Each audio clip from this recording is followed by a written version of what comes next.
Stahl in just a minute. Audio recording for this meeting has begun. Okay, great. So my reminders, again, if you haven't gone out to get the related files, go to our webpage and you'll find them. Note that there's a file that refers to Google Drive, and that will be referenced during the presentation, but I just want to point that out that that's in there, and we have a link to a document that Dr. Stahl will refer to later, but it is linked on our webpage. All other professional development opportunities can also be found on our webpage. We do have things throughout the year, so please check back. During today's webinar, please use the chat box for any questions or comments that you may have. At the end of today's webinar, we will share a link to a brief evaluation. Please take a few minutes to complete it. We appreciate your feedback, and for completing today's evaluation, as well as all the evaluations throughout this strand, we are raffling off a special book, one for each session, called Academic Vocabulary in Middle and High School. And it's a really great resource, so we hope that you'll do the evaluation and then just put in the optional field with your contact information so we can get a hold of you. We'll do a random draw for that, and we'll announce next week. So please complete that. The New York State RTI Technical Assistance Center is pleased to have Dr. Catherine Stahl with us to present the first webinar in a 4-session webinar strand, teaching academic vocabulary across all content areas in grades 3 through 8. Today's topic is Introduction to Academic Vocabulary. Dr. Stahl is a clinical professor of literacy at New York University. She's done many webinars with her, and we're thrilled to have her back. She has over 25 years in education, and at this time it is my great pleasure to welcome Dr. Stahl. Thank you, Molly, and I hope you'll keep me in the loop also in terms of whether you can hear me or not. Molly, I know you'll be able to let me know if I'm not coming through loud and strong. Welcome, everyone. I'm so glad to see all of you here late this afternoon after a full day of school. I'm very excited to be talking on academic vocabulary and to be working with you over the next 4 sessions that we'll be doing. And I'm doing the webinar a little differently today. I'm actually broadcasting, which was a little stress-inducing for me because I'm actually broadcasting using my cell phone up at Harvard. And so I'm on all kinds of new equipment in a new environment, so it's been a little nerve-wracking, but I am delighted to see all of you and to be with you this afternoon and for the next 4 sessions, the next 3 sessions. So Molly, if you would please put up the poll so I can learn a little bit about who we have with us today.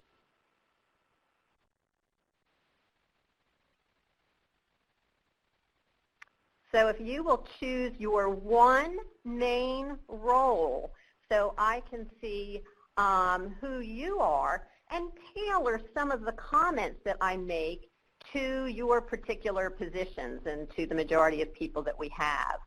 So it looks like we've got several special educators, several literacy leaders, and several other folks in other roles as well.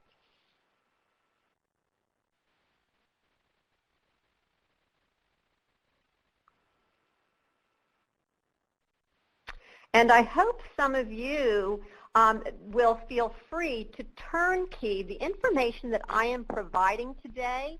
It is now going to be, after each session, it will be owned by the RTI Technical Assistance Center. So feel free to use these slides, to use this information, to turnkey it to the other teachers at your school, that you are actually able to just take it as long as you credit me and credit the authors of the research that I will be citing, and the TAC Center, or the Technical Assistance Center. You are more than welcome to use these materials that we're sharing with you. Okay, Molly, so we can end the poll now so that we have plenty of time to discuss the content. I think I have a good idea. So here's a roadmap for the vocabulary that we will be doing together over this month.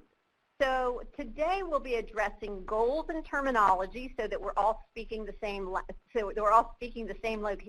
vocabulary and the same language. I will also be talking about some instructional big ideas. And we'll finish off today with addressing how you can select the most important vocabulary and for the instructional units that you're working with in your content units. Our next week we'll be addressing how do we gauge vocabulary growth. And I will show you some isolated assessment techniques that can be used to measure vocabulary development and vocabulary growth, as well as some assessment techniques that can be embedded into instruction so that you can be using them both instructionally and for measurement and to gauge vocabulary knowledge. And then our last two sessions, which will be in October, will be vocabulary activities and teaching techniques. And those will be generic to all disciplines in the content areas. They'll be relevant for ELA, math, science, social studies. Now, I would like to learn a little bit more about what are your top 3 goals for these sessions. Why are you spending your after-school hours with me during these 4 sessions?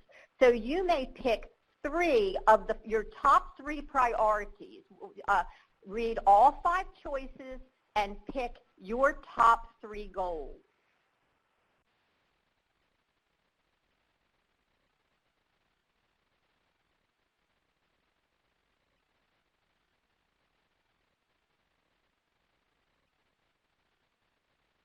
So I see a lot of emphasis on helping children through having more tools in my own toolbox. And I also see many people will be turnkeying this information to others in your school. That's terrific. And I encourage you to do this because I think you'll be acquiring several very useful tools. You know, I love these polls because otherwise I feel like I'm just talking into a black hole. So I just really feel like I'm getting to know you through these polls. Thank you. Okay, Molly, I think that we can end that poll as well. Now, typically when we talk about goals for vocabulary acquisition, we really want our kids to acquire and use accurately general academic and domain-specific words and phrases, but we also, one of the challenges of vocabulary is we want our kids to be able to understand those words when they're reading. We want them to use them in their writing and speaking and to understand them when I'm teaching and I'm explaining something to them.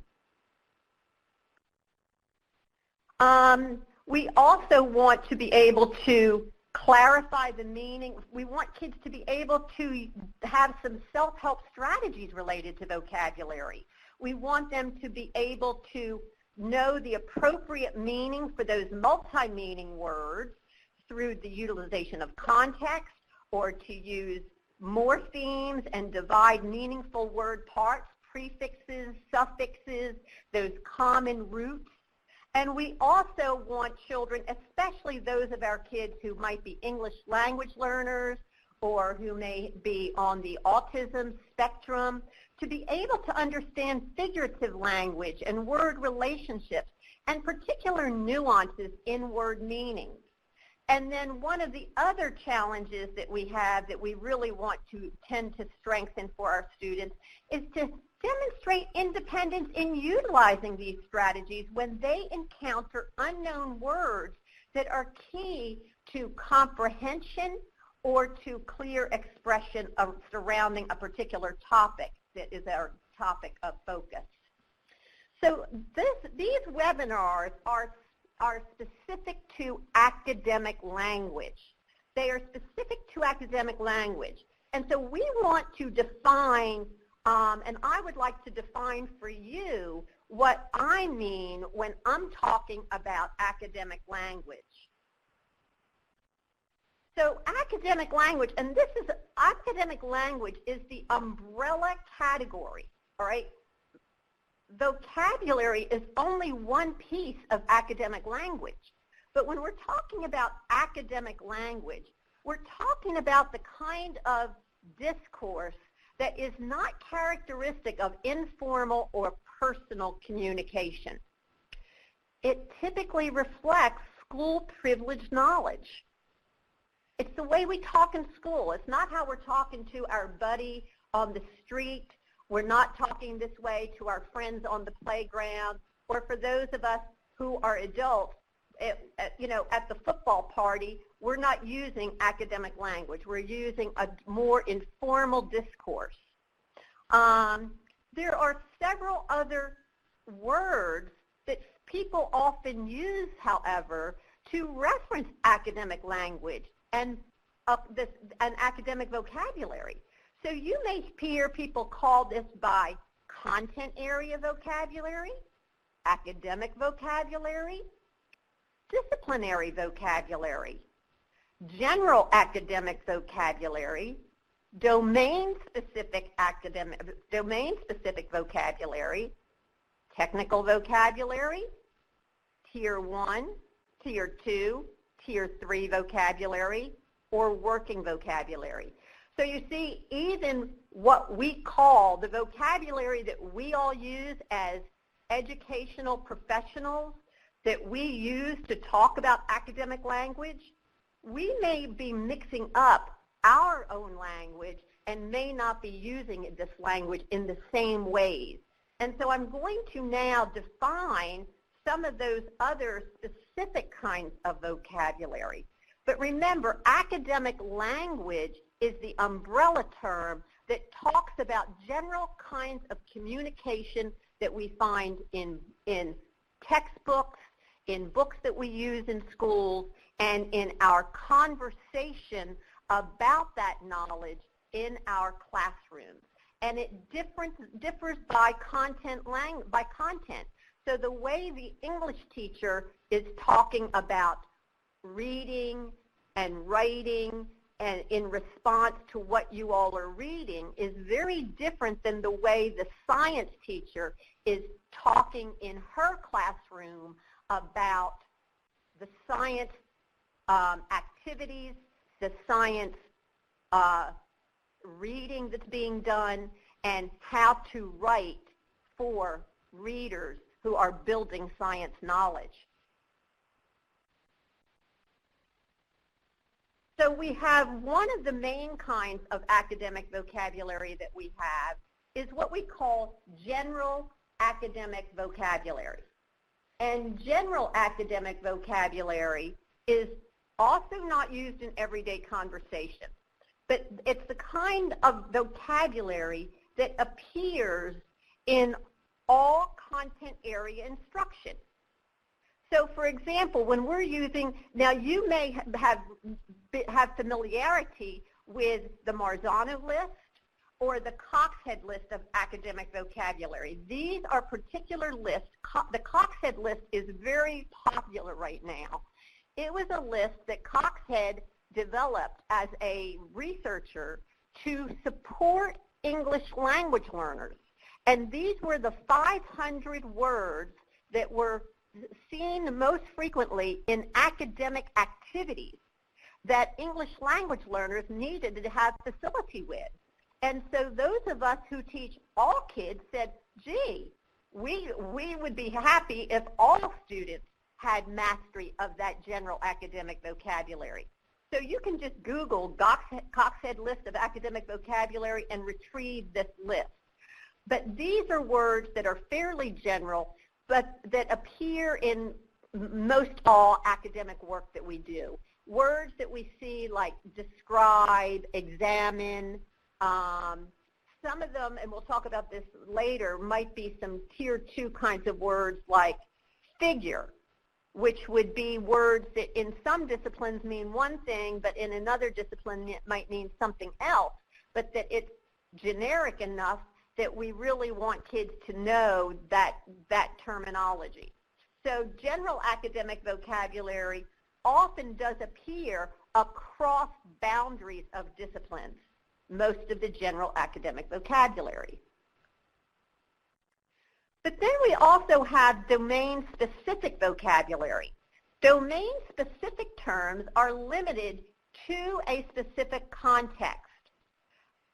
They're the words that a science teacher would be using. They're words that a social studies teacher would be teaching, or a math teacher. And these tend to be words that are specific to particular content area units that we're teaching, in fact. If you were looking at a textbook, these might be books that are highlighted. The good news about these words, however, is that these are words when we are teaching a disciplinary unit. Let's say we're teaching a unit on China in our history class.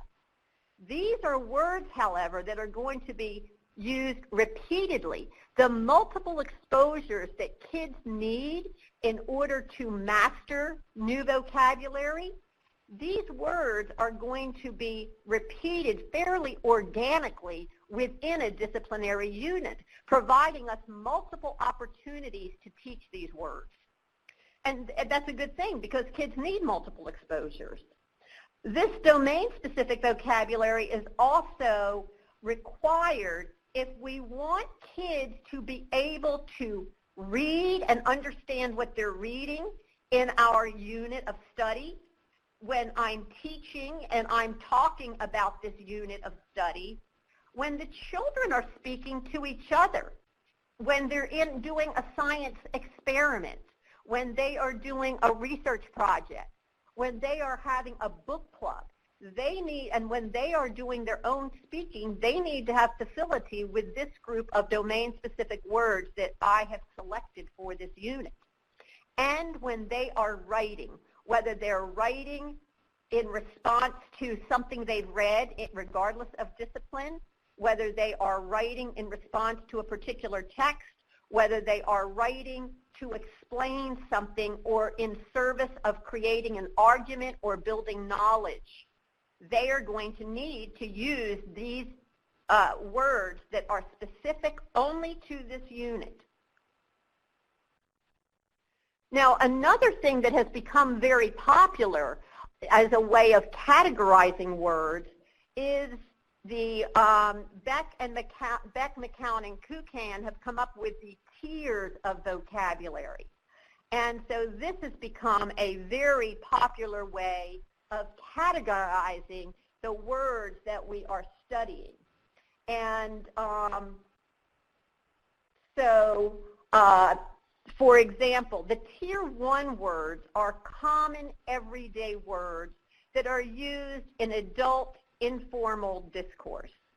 And so we may have some language reticent students or some children with language processing problems that may have difficulty with some of these words, or children who do not have, a very much prior knowledge may have even everyday words that are typically used by adults with, say, high school education.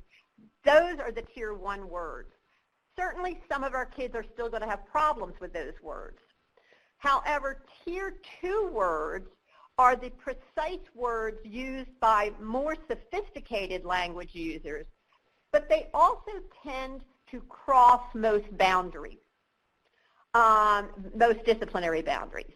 All right, and the key idea that you need to remember about what makes Tier 2 words unique is that Tier 2 words are words for which the students may know the concept, but they are not familiar with the word, okay? So a word like kerfuffle, that's my favorite Judge Judy word. She uses that word a lot, all right? That's a word that most kids may not know that word, but they know the concept. Or something like conundrum, all right? They know what a conundrum is, but they've never heard that word, and they may label it by a more simplistic term. Or operate. And you'll find that many of the words on Coxhead's general list and Marzano's list that are Tier 2 words, all right? They're words that may cross the disciplines, all right? but children may need to receive a definition and have it explained to them what that word means, and those are important words that they do need to know, often to complete a task. Now, Tier 3 words are specialized terms that are specific to a disciplinary content area. These are our toughest words to teach, that they need a lot more instruction. You know, as Rand Spiro says, these are words for which you need to crisscross the landscape. And these are words that will be acquired throughout the unit because deeper levels of understanding are necessary. A definition doesn't suffice for these words. You can't just give a definition or a synonym. Things like democracy, photosynthesis, apartheid. Those are examples of the Tier 3 words that children need rich connections with the content and with other related words to truly have an understanding of what Tier 3 words are. They do not exist in isolation. Now, I would like you to read this passage for me. And I would like you to read it with the purpose of answering the question, what did researchers determine about the administration of aspirin post-orthopedic surgery? And then you might, don't jot it down on the chat box, please, but jot it down on a piece of paper. Read this passage for me, and then on your own scratch paper, decide what your research conclusion is. So I'm going to give you a couple minutes to do this.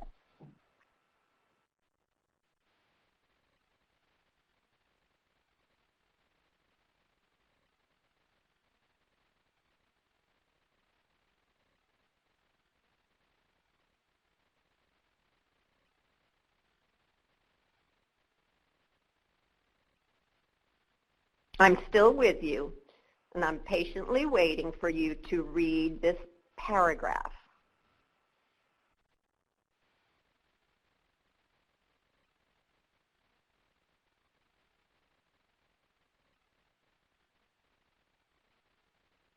I'm going to give you one more minute to finish reading and to write your research conclusion for the passage. I won't be grading it. I won't even be seeing it. Only you will be able to see it.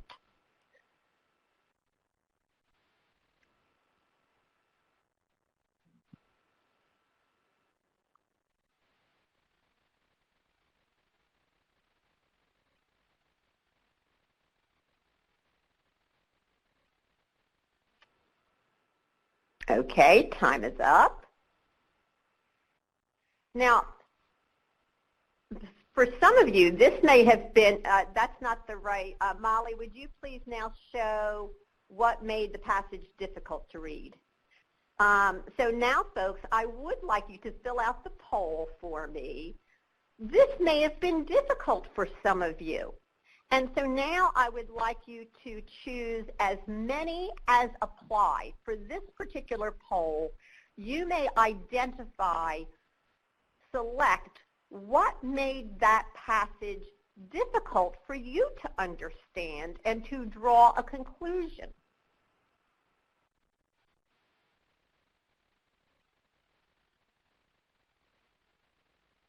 Folks, that should, number 2 should say, I did not have the prior knowledge.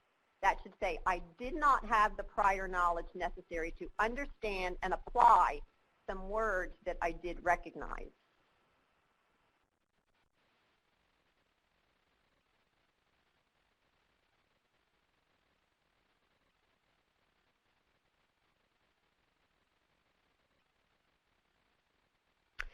So I suspect you realize, and as you see, there were many things. It wasn't just that the words were hard in this passage.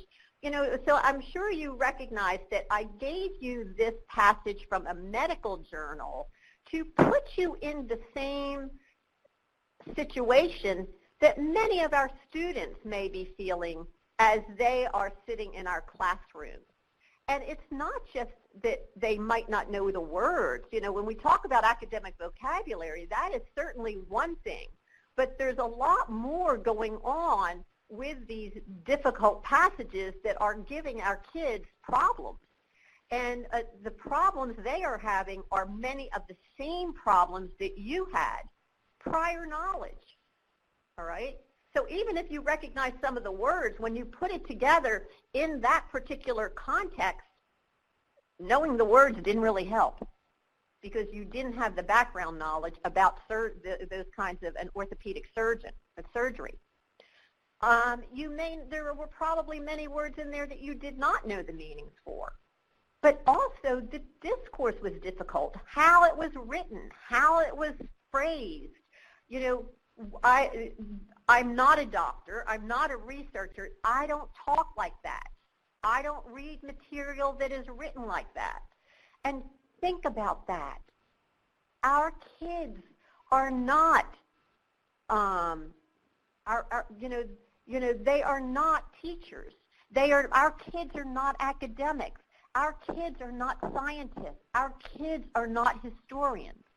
It is our job, and this is one of the things that is so unique about being a middle school science teacher, social studies teacher, and math teacher, and ELA teacher. That what our kids may know how to read, just like you're a very good reader. You're among the best readers in the country. You're teachers. You love reading.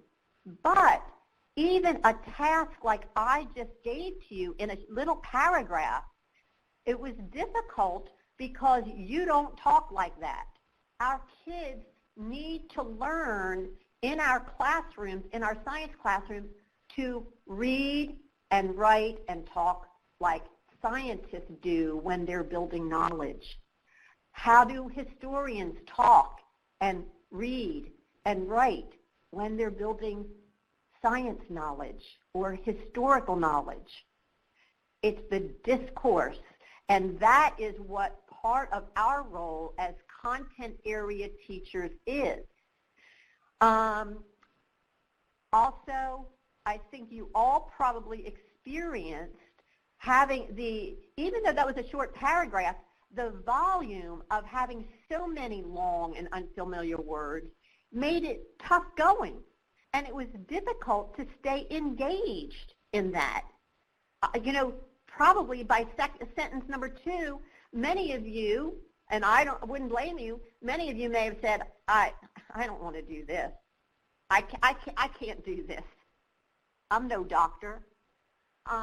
And for most of us, it was not all that enjoyable, unless maybe if we recently had some orthopedic surgery, we might have been a little motivated and thought, I wonder if my doctor, was using aspirin, how long was I receiving the aspirin? And so it gave us a little motivation to find out what the outcomes were. But all of these things are ways that our kids feel when they are encountering some of the text that we are sharing in our classrooms. So Molly, if you'll remove that, thank you. And again, some features of academic language are, in academic language, they use in academics and in writing. This is the part we have to teach our kids to do, is in academic language, precise language is used to explain complex ideas. It's very precise and it's to the point. It's often associated with abstract concepts and higher order thinking. It's skipping the concrete bottom part and jumping right to the higher level thinking. And we may need to do some questioning and interrogation to get kids to take advantage of that higher order thinking. And it's embedded in disciplinary discourse and an academic linguistic register, all right? And I think another good example for you is to consider your explanation to a school counselor. Let's say you have a child who is encountering difficulties in school, and think about how you talk around the table to the CST and or to the guidance counselor about that student. compared to how you address those same issues in a parent-teacher conference. And that's we're addressing now discourse. And that our classrooms, and I love this, Elizabeth Moji has a wonderful article in RRQ from several years ago, and it was called something about third space. But I think the takeaway for this slide is that our classrooms for kids need to be that third space. Our classrooms need to be the place where they bring the knowledge they have, whatever that knowledge may be, and we then play the role as translator, teacher, interpreter, and tool giver, tool provider, so that children can then understand and read, write, talk, and listen like the masters of the discipline.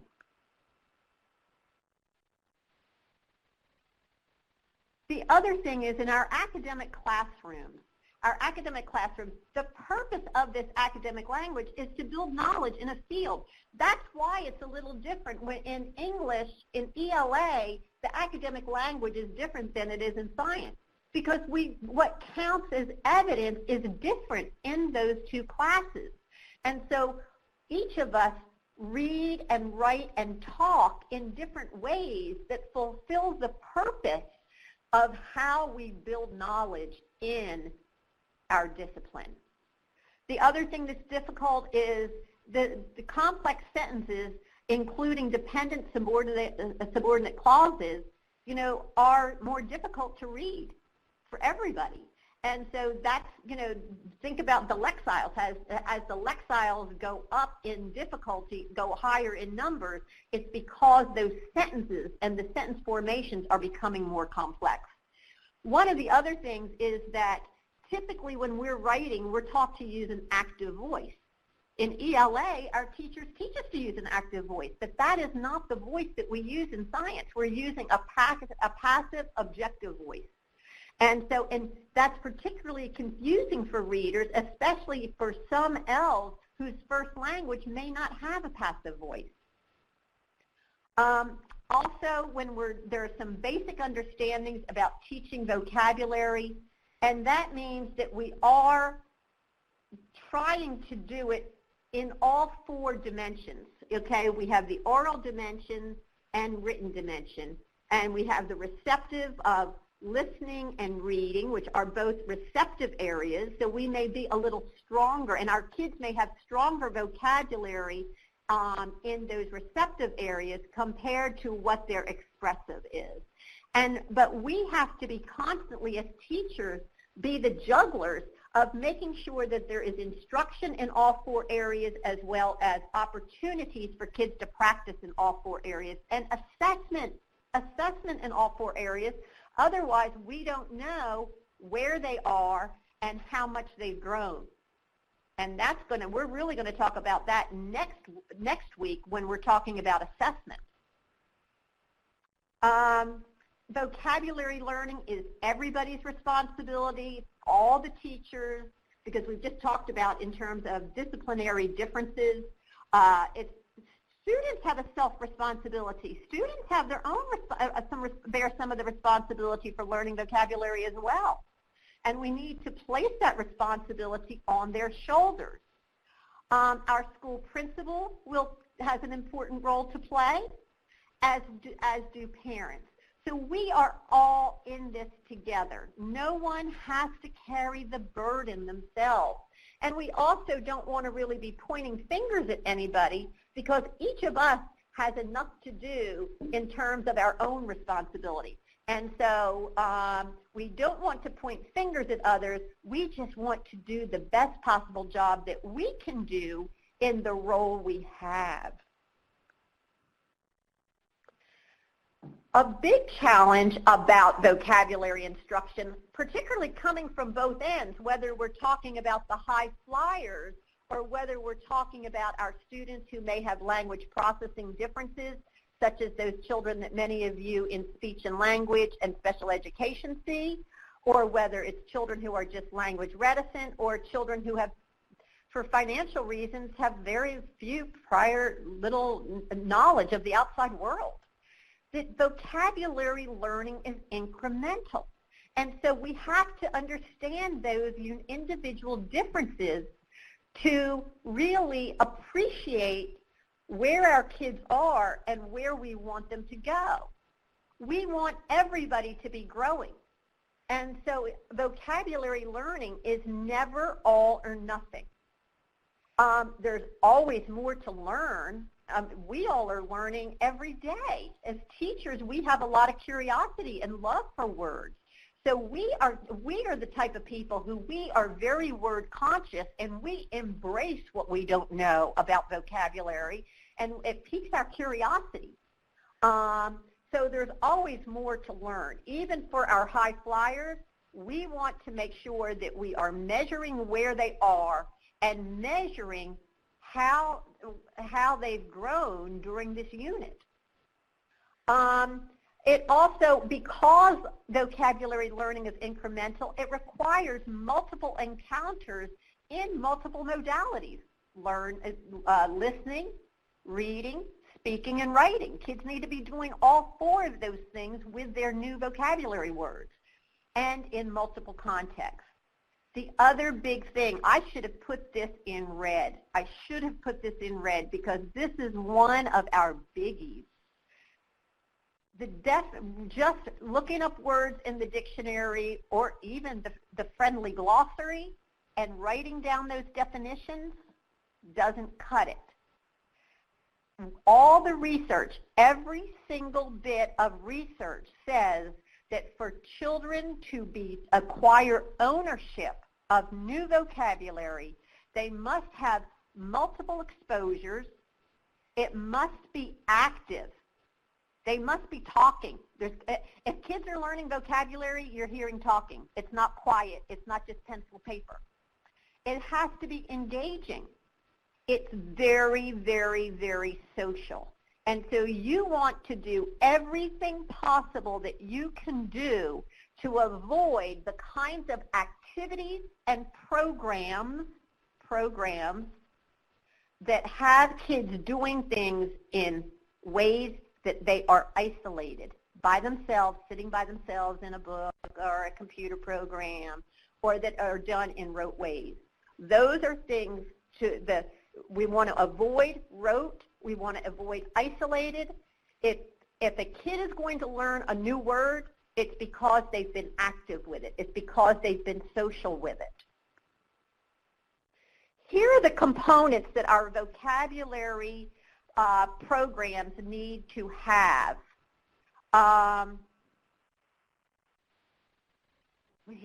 So you want to have comprehensive vocabulary instruction, all right? To have a comprehensive vocabulary instruction, you want to foster word consciousness. And I see something over here about ethnic vocabulary. All of us are, and whether it's Ebonics or whether it's like I spent 27 years in Deep South. And so we all have, in New York, we're going to get online. So we all have our own little idiosyncrasies of way we talk. And we really want to foster in our kids that word consciousness. We want them to embrace the different ways that people use words.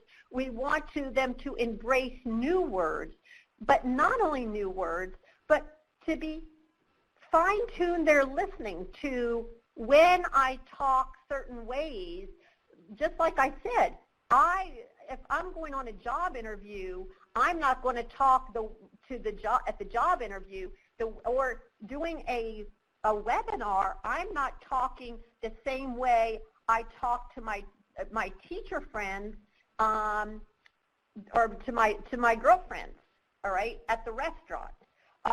So we want to develop that kind of ear for language so that children can put on a different language and code switch, not just code switch from English to Spanish, but code switch from formal language to more informal language, and to really have their ears listening for that. We definitely want to teach some individual words. We want to teach them explicitly and to have that as part of our curriculum. We want to provide rich and varied language experience for our kids. And we want to actually teach kids word learning strategies. So we do want, and I'm going to address this in each of the different webinars. I'm going to be addressing each of these things. But these are the components. And in terms of word learning strategies, we're talking about morphology. You know, yes, we do want to be teaching kids derivatives, prefixes, suffixes in multiple contexts, and I'm going to talk a little bit about that later. But that does need to be a part. We need to teach kids the appropriate way to use context. We don't want to just say, I have been in classrooms, y'all. I have been in classrooms where I have heard teachers say to children, well, use the context. But what was of concern is that the context did not provide the answer, did not provide any clues to that meaning of that word. So we really want to be very deliberate with our students in teaching them when context will not work, when context is misleading, when we want to just not worry about it if we don't know a word, and then when are the examples of when context can help us figure that word out. That's 5 different instances. And I think often we just provide kids with a generic prompt, use context, without attention to the other 4 dimensions of that. So these 4 aspects are what we should be, our rich, comprehensive vocabulary instruction should entail all of these. Now, there are some elements of effective vocabulary instruction, okay? Now, remember, this is designed for disciplinary teachers, whether you're in 3rd grade teaching a social studies unit or whether you are in 8th grade teaching a math unit and you only teach math, or you are in 6th grade, you only teach science. All right, this is for those disciplinary areas. This is the kind of what I'm talking about in these 4 presentations, these 4 webinars. So first of all, you want to select, if you're working on a unit, you want to select high utility words for the unit and those that have, as well as some of those coxhead words that have high generalizability across the tasks in the unit. That's when it's okay to pick the coxhead words. You do not want to go to that Coxhead or Marzano list and say, okay, our whole school is going to do these 10 words this month. The words from those generalizable lists have got to be also embedded within the unit. We don't want to just pick those 5 words a week or 10 words a week from the Coxhead list and say, okay, everybody learn these 10 words, and say, we're going to, our whole grade level team is going to teach these 10 words. That's not really the highest utilization, the most effective utilization of your time.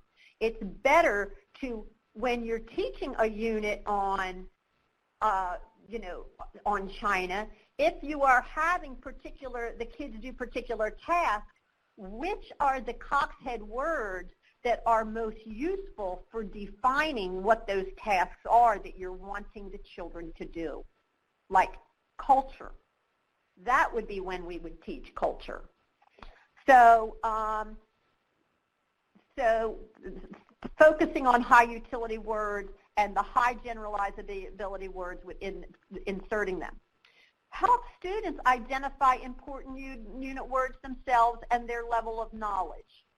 We want to provide also explicit instruction with opportunities to build incremental knowledge across the unit through different types of activities. So again, you want kids to have opportunities to read, write, speak, and listen to the words, but you also want to have a lot of different kinds of activities. You want to have sometimes them doing concept maps. You want to sometimes them doing discussions that are using the words. You want them sometimes writing, formulating maybe a hypertext dictionary, making, across the unit, kids are assigned different words, and during the unit they're adding to their electronic dictionary entry that they're responsible for. So, we certainly want to provide definitions, but we want to make it as active as possible. And we want to keep those lessons flowing and keeping it present throughout the unit. And one of the best ways that you can keep attention and word consciousness present on the words is by posting the words. Every classroom, whether it's 3rd grade or whether it's 8th grade math, should have a word wall of the words that are the focus of the content unit for that 3 weeks or that time period. And I'm not talking about high-frequency words or an alphabetical word list. I'm talking about the list of words that you want your kids to know at the end of the unit. And you want them to be able to speak those words, write those words, know the words when they hear them, and you're wanting them having those words at their fingertips when they're writing something for you during that unit.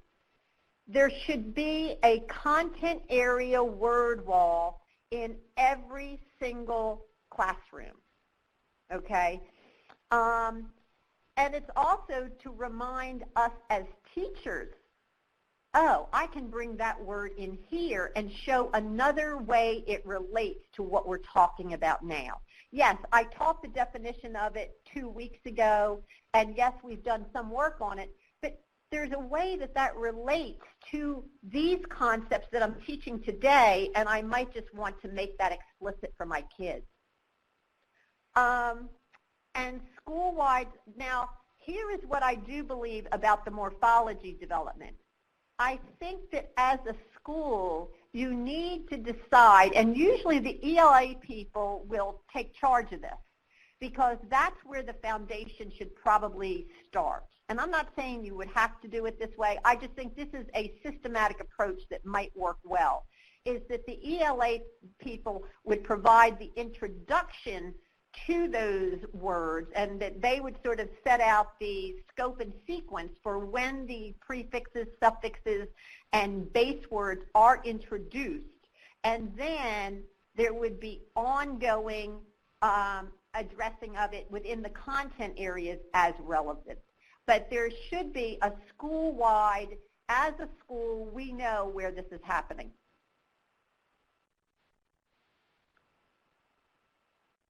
Now, vocabulary learning is incidental and intentional. It's incidental and intentional.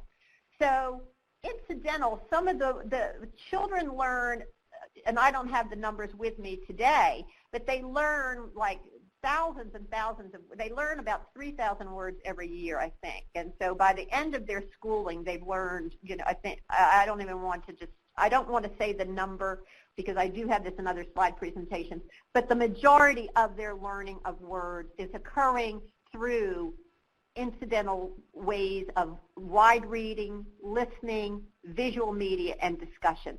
That is the largest source of word learning, incidental learning. With that being said, we do need to do, there also needs to be intentional learning, intentional teaching of individual words, of word learning strategies, of providing, and the word learning strategies are those context strategies and morphological analysis, also providing definitions for kids in multiple contexts. And one of the things that we often leave out is the word relationship. And that's what I think that we can really improve on a lot. For those of you who are here, many of you probably knew a lot of what we went over in this introductory session. But I think one of the ways that Beck and McCallan have said that we can improve, even those of us who are pretty good at being aware of teaching vocabulary to our students, is that we can probably do a little better in helping our kids see in relationships between words. And then multiple exposures are imperative, word walls, word notebooks, and other kinds of monitoring devices. And fostering word consciousness in our kids of that, learning learning the nuances of word meanings, of being excited about words they don't know instead of trying to mumble over those words, hide that they don't know it, put a mask on, and finesse it. We want them to embrace what they don't know. Now, I want to see if you're still awake. I want to make sure you're still with me. It's 5 o'clock. Would you consider playing words with friends an intentional or incidental word-building activity?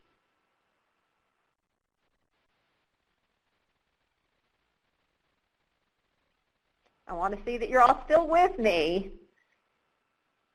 Is it deliberate, a deliberate set of words, or is it incidental?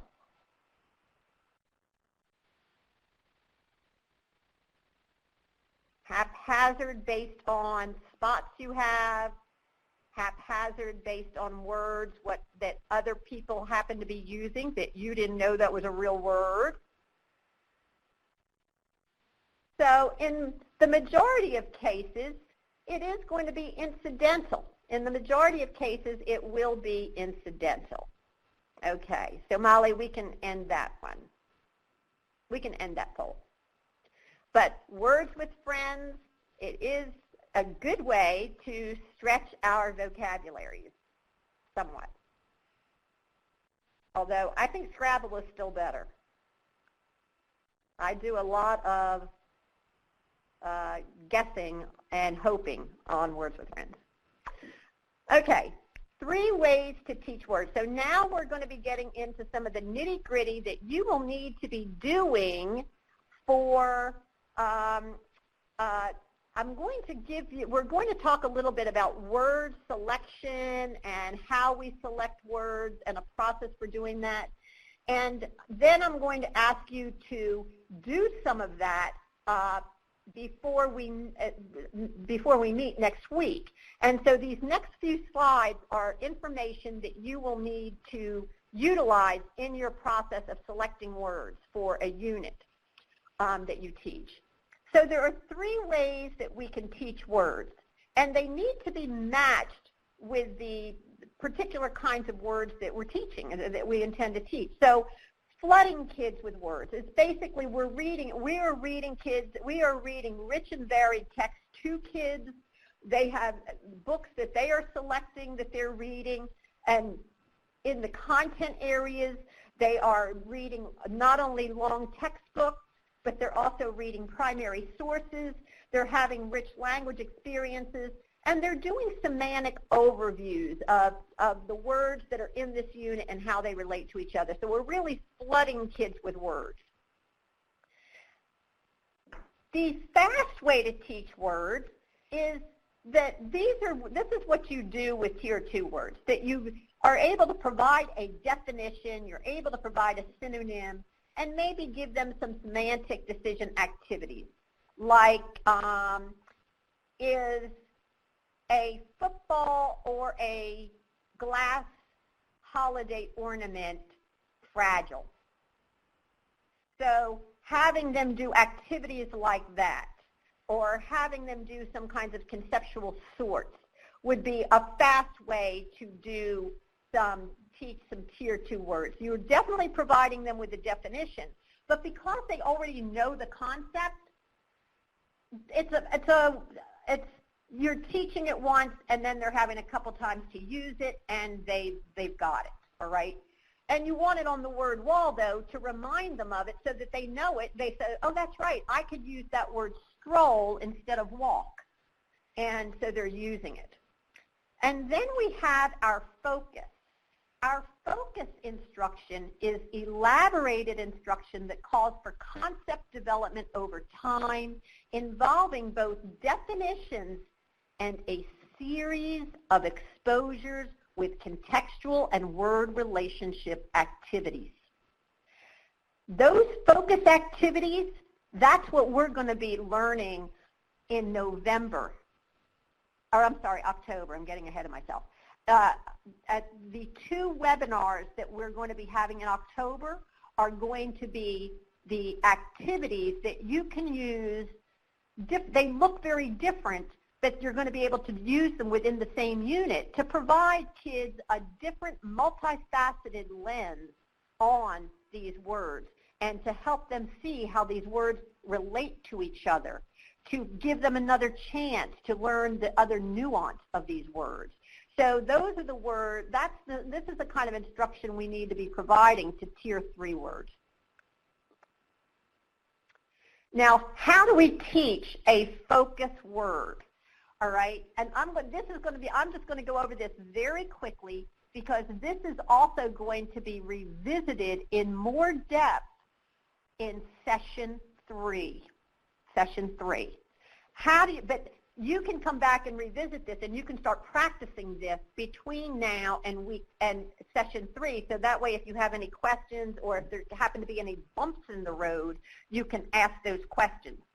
So how do you teach a focus word? And this goes for all content area words, okay? So the way you would first, this is the introduction. You say it, they hear it, they repeat it, then the children would be able to see it and read it and say the word, okay? You actually, as the teacher, are extracting the word from the text and reading it in the context of what you're studying or in the context of the passage. You then provide a student-friendly, precise definition. You use the word in another sentence or two, providing additional opportunities for students to hear the word in a meaningful context. And you can also generate some additional, you may not want to do this the first time.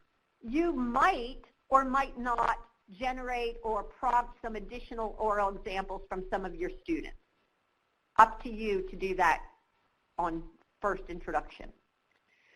You do want the kids to record the word in the vocabulary section of a notebook. You want them to have, in these disciplinary content areas, they should have a vocabulary section of their notebook. And then you would need to follow up over the next couple weeks with independent and small group activities, awareness activities, semantic relationship maps, conceptual organizers, sorting, clustering, and visual aids. And again, that's all the content of session 3 and 4.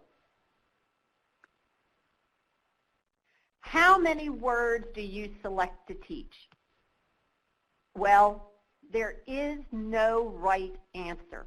What Ogle et al. Found, though, is that the schools in their studies averaged about 8 to 12 words per week, okay? And they're each discipline. So social studies, 8 to 12 words a week, math, 8 to 12 words a week that they were working on, science, and so forth. Or another way to put this is the 25 to 30 words in a 3 to 4 week content unit, okay? Now, I want to use this opportunity, Ogle et al., I want to remind you that most of this material came from that book that you saw on slide 2, the Academic Vocabulary by Ogle, Blackowitz, and Fisher. And so almost all these ideas are in that book.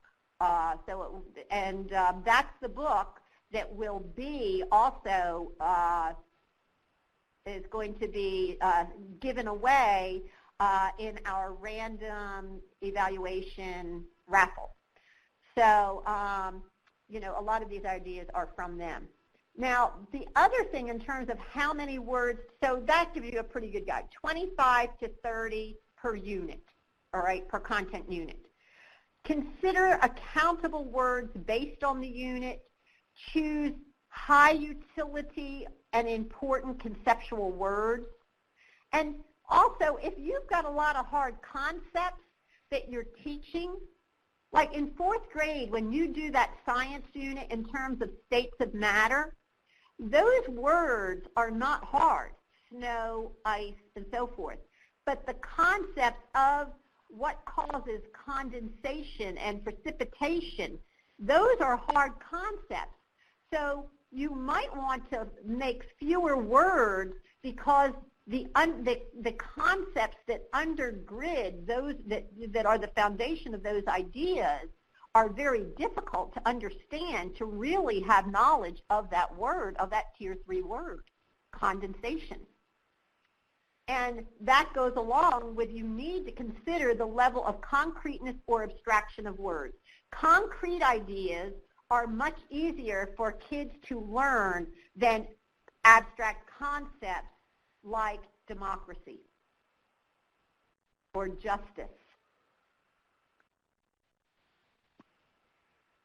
Now, this is the technique that you will be using to what you're going to do before we meet next week is you are going to think about one content area unit that you teach, whether it's the 4th grade Native Americans unit or whatever unit you're teaching in, maybe some kind of a unit on China and the culture of China. You might be doing that in, say, 7th or 8th grade. And so you are going to, or the Depression, the era of the Depression. So what you are going to do is you are going to use these ideas to select 25 to 30 words, or somewhere between 20 to 30 words for your content unit. Essential words are words that are critical to understanding the text and the unit content, okay? Those are words that you definitely want all kids having a rich understanding of when you get to the end of this unit.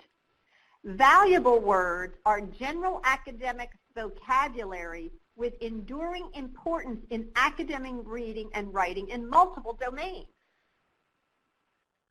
Economics, the word economics. That's going to be, across the years, is going to be a term, whether it's in 5th grade when kids are actually doing that, our hemisphere, the Western Hemisphere unit, and building a foundation for that word economics is going to transfer when kids are moving into 6th grade, 7th grade, 8th grade, doing more sophisticated studies of international turmoil. They need to know the economic implications. And so those are valuable words. Accessible words are more common words that may pose a challenge to any students with limited vocabulary or banks of prior knowledge. And so those are some of those words that, maybe 60% of the kids in your class know, but certain kids may not have that in their experience, in their language experience. And so you want to make a note of that for yourself. And then imported words. Imported words are not in the text, but they will enhance the understanding of a text or unit. For example, those are words that are maybe derivatives of the word, like when you start talking about immigrant, immigrate, emigrate, migrant, when you start talking about that body of words, we're now talking about some focus words, some essential words, and then you're going to add some other imported words. That is from the Graves work, but I also have a chart to make this more concrete for you. And this is the table that you are also going to complete when you are selecting some words for one of your upcoming grade level units. So for example, this is in the Ogle book, and it's some words from a Chinese unit for a middle school, all right? And so here are the words this person selected, and then they categorize the words as either essential, valuable, accessible, or imported, what we just had on that last slide. That's where that came from, okay? And then once you've selected those words, what type of instruction is going to be needed for the kids to utilize it and for it to accomplish my aim? So, for example, Bastion, that is going to be in something that we're reading, but, you know, I don't need to spend any appreciable time teaching that word. They're going to be able to infer it from the context, from the picture that was in the read works that I had them read related to that, or from the passage that I had. So they're going to be able to infer that, and particularly from the other stuff we're talking about. And so these you can't see. This is commerce, and this is, I think, was commercial. I don't know, that got cut. Sorry, that got cut off in the slide. So so you see how these are derivatives of each other. And so whether something is valuable or whether it's essential may also dictate whether you're going to focus instruction, have some fast instruction, or whether you're just going to allow the kids to infer it.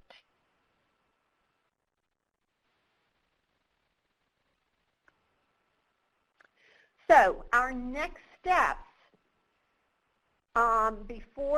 hopefully before next week. If not, I'd like to have you do some of these before next week. And Molly has created a Google Drive where you can make select your vocabulary for your unit and add it to your Google Drive. So you're going to select an upcoming unit of study, disciplinary study, ELA, science, social studies, math. Use the vocabulary selection worksheet in your folder, that same folder that Molly signaled that's on the website. You are going to use SWIT to select a list of 15 to 25 target vocabulary words, or 15 to 30, whatever is appropriate for the unit. The unit is what dictates the number. And then you're going to identify the type of instruction that is best suited to meet the demands of the word.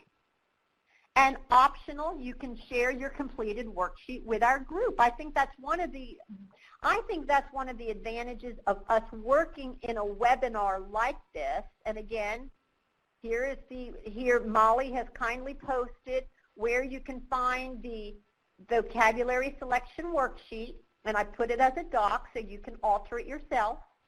And then you can, so I think those are the directions for adding your worksheet to the Google Drive. And so you do one and you end up with 56 of these. And so that's why I would really encourage you all to do this, get active, and you know, have this as a product of your hard work and your afternoon spent this afternoon with us. And Kate, if I could just clarify a little bit, Sure. because Helen has posted that she doesn't have Google Drive. If you have a Google account, you should be able to get into Google Drive, and if you're really struggling, you can email me, and the worksheet is also linked on our webpage. You could email that to me, and I can put it in for you. The downside is you won't be able to see all of them, but I don't want that to be a roadblock for you, so I hope that's okay if I offer to receive them via email. Oh, absolutely. That would be okay. terrific. Or yeah, people and I'll who don't have them, or people who you can just go open yourself a little Google email account, you know, that's a private account that's not associated with your school stuff, and do it that way and be actively participating that way. Now, 2 reminders. We will be meeting next week. I love the topic next week. I love it. I get very excited about vocabulary assessment because so few people really do it other than the old boring multiple choice and definition stuff. And I've got some very fun, wonderful things for next week that I just love sharing with you. So that'll